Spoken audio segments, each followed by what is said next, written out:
And we start the program with good news. South Korea, though, has some. They have recorded no new cases of coronavirus.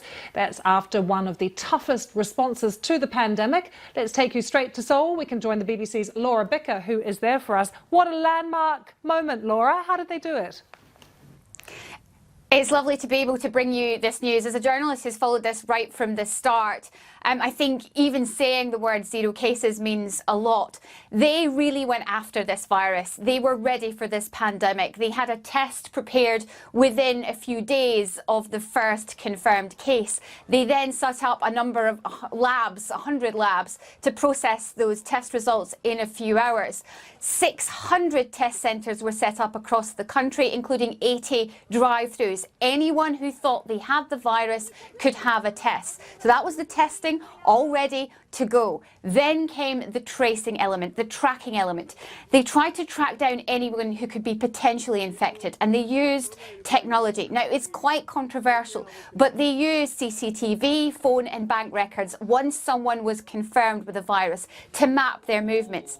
Those details were then sent as an emergency text alert to people who'd been in that area. It was a targeted text. It would tell you the information, where the patient had been, who they were, their name, their age, their occupation, and it gave you an idea if you might have been sitting next to them. That way you knew to isolate yourself and get a test. But it's this aggressive use of testing and tracing that appears to have got this outbreak under control. And Laura, what about people's attitudes? Because presumably trust in government and trust in science is high. I think one of the things that they did here that really made a difference was that they handed over all the daily briefings to the scientists.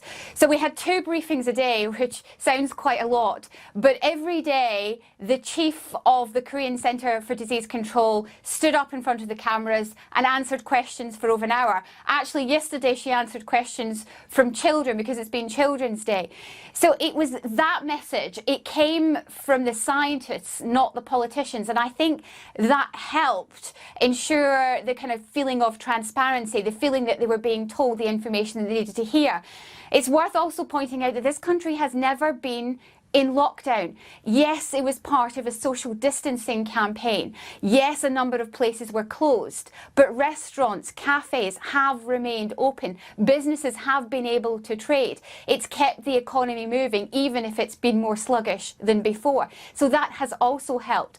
It's also worth remembering that all of these measures have meant that fewer than 250 people have died. Now, I was in the worst hit region of Daegu 2 months ago. Ambulances were queuing out the door, and doctors were telling me then that they would get this under control. I have to admit, at the time I was entirely sceptical, but they have kept their word. They have been utterly determined, and the testing, the tracing, and also the fact that they've managed to kind of make sure that anybody who's been infected has been isolated has ensured that they've got it under control, which has meant they can give one-to-one patient care, and that, they believe, means that fewer people have died. Yeah, quite a moment for South Korea. Laura, good to have you with us. Laura Bicker there from Seoul.